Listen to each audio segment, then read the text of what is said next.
Too much GH. Shout out to your fans and everybody who is watching Too Much GH.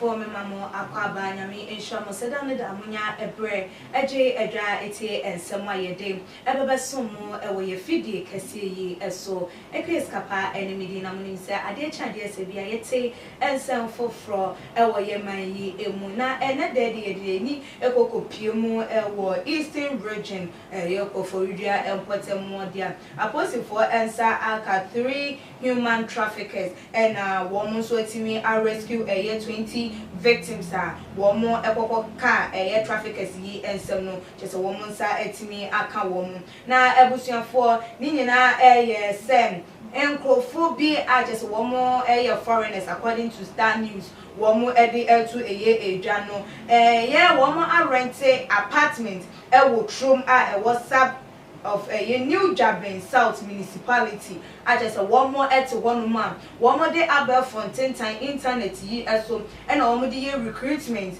Now recruitment now one more year no 1 more year at the mostly no at the free Burkina Faso or in the name of say one more secure a Juma Ghana at the ama woman into Begunene one more so I apply now and she say any normal was a one more efa in Guacono one more day a Guaconene one more about Pimo Ghana na ebusuan for one nya ebebe drew a pencil so no na ene no ano no yaje wo mo phones yes easy wo musika ene wo mo traveling document ekeka eye ho na de wo mo agu edan baakum na saa na nipa miensen eye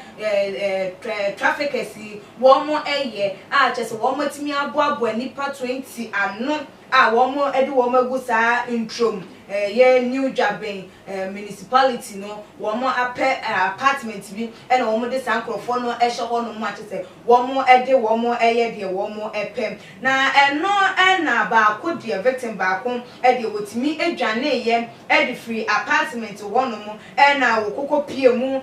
wo ye Muslim prayers wo koforidua zongo na wo de na wura hosem kokko to edwa ede kire wo mo se ni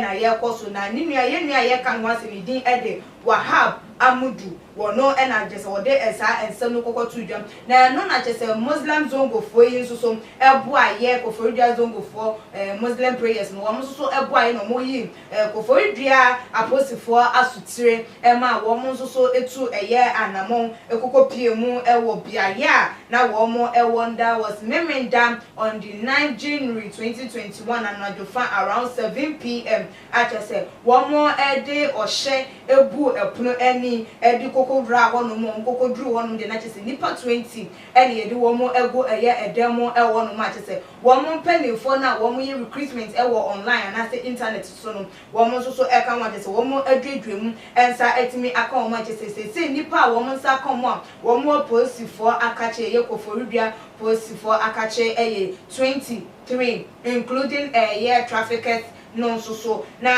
ebusuafo ebra wo kokko pie mu wo no ma chese woman rescue victims no ewie ya woman chimpanifo no so no enyoma woman enya ede free woman ewo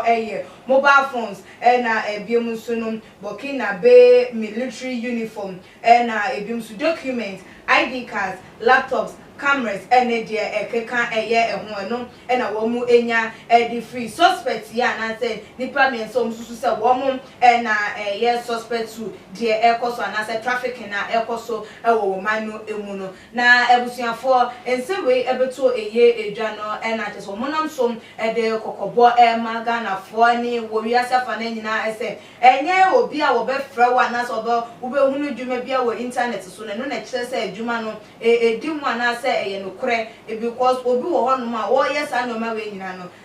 say de yenuanom mu asese aposifo kwa rescue wo enu abi na ekoso etiye omoma wo mu eni enda honom ewo online applications ayana eba ho no ma wo mo so adapt and say wo mo signing in ekwo ye nhihye na afo mbe kwakwa pie mu anaso mbe pie mu wo man Ghana mu no na akwakwa ye enoma bisi basa na ebusunfo de ewo ho no traffic na ekoso ewo Eastern region Koforia na enede de yensa aso nipa miensa emu a chese wo mo nsuso no wo mo edi emu akoti aposifo edi hwehwemu egu akwan emu na ye de esie no ebusunfo so subscribe to your channel na eso se obeye na like videos na share all the social media platform so obetimi so follow ye ye IG page @tumagh_ na ebiom so Facebook @tumagh na me de ese nyumako bi na so ya sema ye de adwumedi ebeso mum